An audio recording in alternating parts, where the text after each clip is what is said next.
Right, so now we're going to clean our homemade skimmer filter.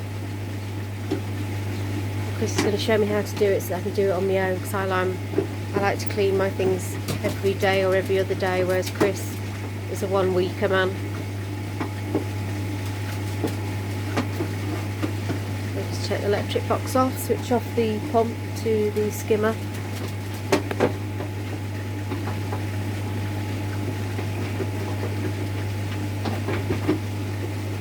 We've still got a leak in the window, so we're just letting it trickle in, trickle out at the minute of tap water to keep it up, and when the weather gets a bit warmer we're going to reseal it. I don't want to do it now because of the pond being heated. It was a bit stressful last time because the heating dropped down quite a few degrees while we were trying to mend it, so we're hanging on as long as possible to redo that. We are going to go and get one of those Tempest, what are they called, Chris? Tempest. Evolution or something. Yeah, Tempest static things, and take this out when we can afford it. So you have to take the sponge. Oh, you're going to we put the hoods back on, even though we did take them off because we had another cold spell.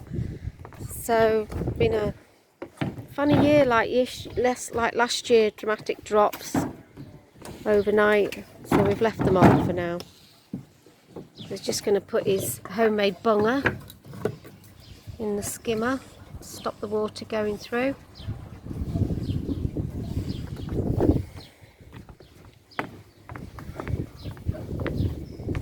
We've baby proofed because we've got a grandchild and another one on the way.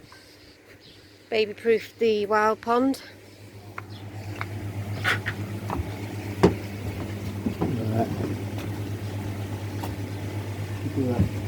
Do a bit of light in here, couldn't we?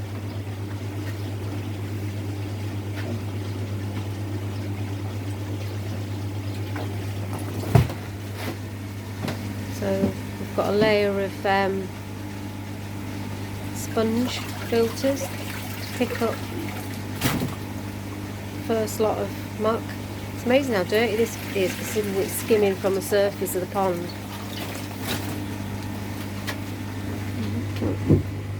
It's filthy, that's just like a week.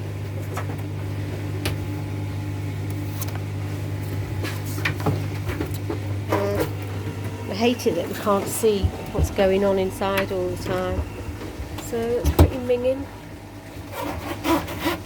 Fish food there as well. So Chris attaches it to the airline, whereas I'd get a brush and I would brush it all up and empty it. Chris likes to see to do it this way. I like to get right down the bottom me. So when I do it, I won't put the airline in, I'll just get a brush like Righty did and brush it all. Oh, he's knocked it off his pipe.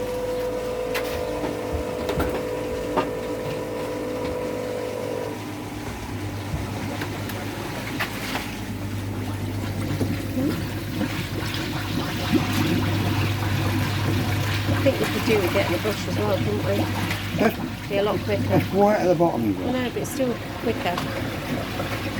Look.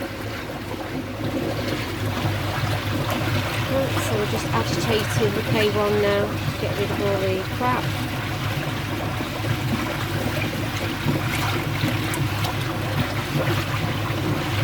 So it does do its job, but it's going back to basics, isn't it, again?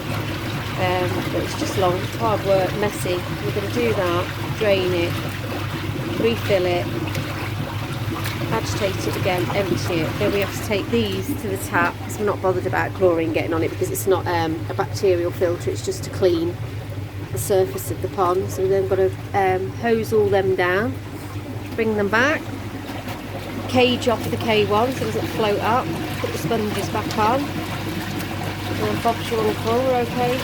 And Chris's eyes for another week. But now I know what I'm doing, I'll be doing this probably every couple of days. I don't see the point of having something if you're not going to keep it clean, so if you keep picking up lots of muck.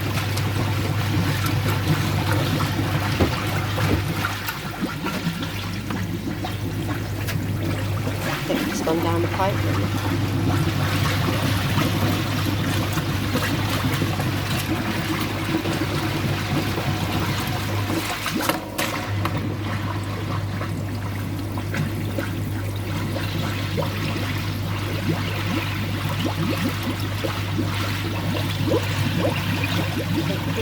That goes right down to the floor.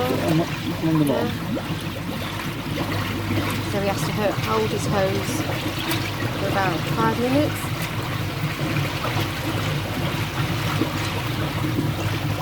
It'd be interesting to get a cup, wouldn't it, and see how dirty that is. And get a glass, see how much it's picked up. When did you last clean it? Chris is going to go and get us a glass. And we'll see how dirty this is. Something quite relaxing watching this bubble over. So Chris made this himself. It does really pick up the dirt, but like something easier, like these Tempest Evolution domes. I forgot what the actual name is that everybody seems to want to get. I don't know whether it's going to be suitable for 2,800 gallon. I don't know what's the turnover. Do they just do 2,000 gallons or something? Look at it. Let's do the glass test. That's a lot of algae, isn't it? Oh, we've got clover leaf in the pond. We're having a bit of an algae bloom. So, it's not bad. Chris is now going to temporarily fit the waste pipe to the outlet. And open his ball valve.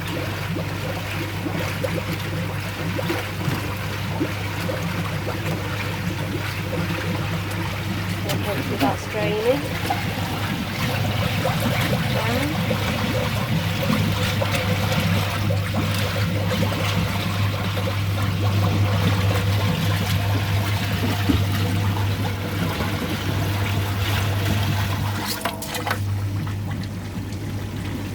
So everyone, I've got a question. If anybody knows the answer, if anyone's got a Nexon, do they ever flush out the biological side?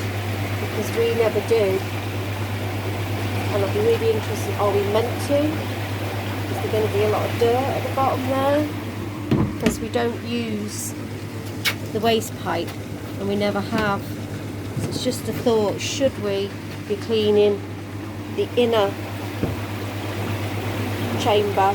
Not cleaning the actual K1, but the actual, at the bottom, get rid of anything. And if you're meant to, how many times do you recommend that it should be cleaned? That would really help us, thanks.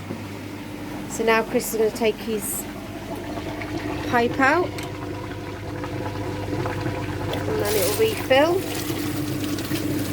Sorry guys, the light's really bad from here. Can't really see it. A bit better. Right, so it's filling back up again.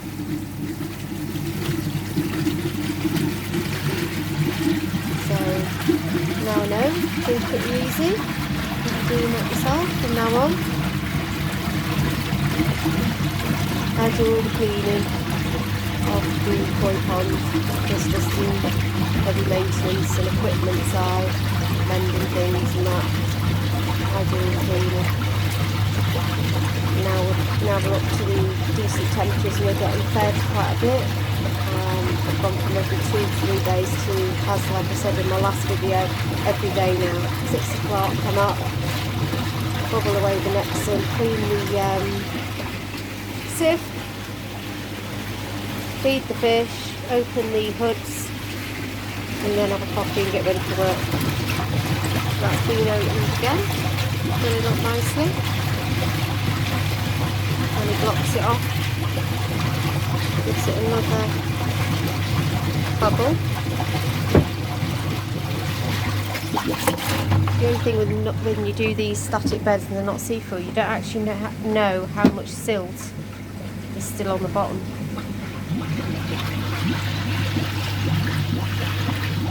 So I'm super cautious now after the bacteria issues we had last year, and we lost quite a few koi. and paranoid about keeping all the koi equipment clean. So now that is just clover leaf, those white particles.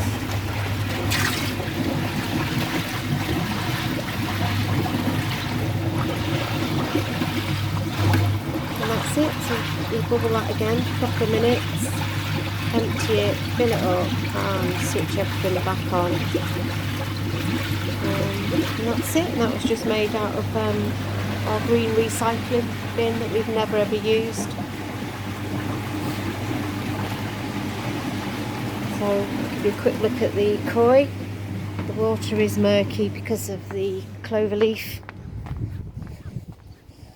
I've seen a few flashing, but I don't know if that's just because obviously with the pond leaking we're having to put a drip out system, or whether they're starting with some bugs. So I have ordered some Medifin, the all-round treatment, as a precaution, because that does help as a bacterial clean as well. So they're getting fed 3 times a day, just a handful of nishikoi growth. Once or twice a week they get some mussels and sweet corn. You can see all the white from the clover leaf down the bottom there, and it's still got a yellow greeny tinge to the water. But everyone is okay, no sores. Some of them have got a bit of car pox, and the pond is sitting at a steady 16 all the time now. I don't know how everybody else is coping with the drastic dips of temperatures at night and that, but I remember last year, was it May or April, there was that big cold spell and our fish got really poorly after that. We had a really hot spell, didn't we? Then it went really cold again and our pond shot down to under 10 after being cut up in the 16s, and the koi didn't like that at all. Hence why we decided we were going to heat, so we don't have that problem now.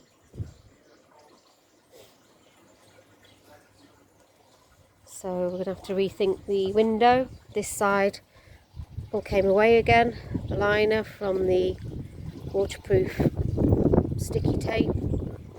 So I've put a few bits on it yesterday. I could actually see the liner at that size bulging away from it. So I've just put some temporary waterproof sticky tape on, and we're going to wait for a good hot spell, because obviously you're going to have to drop the water below the window again.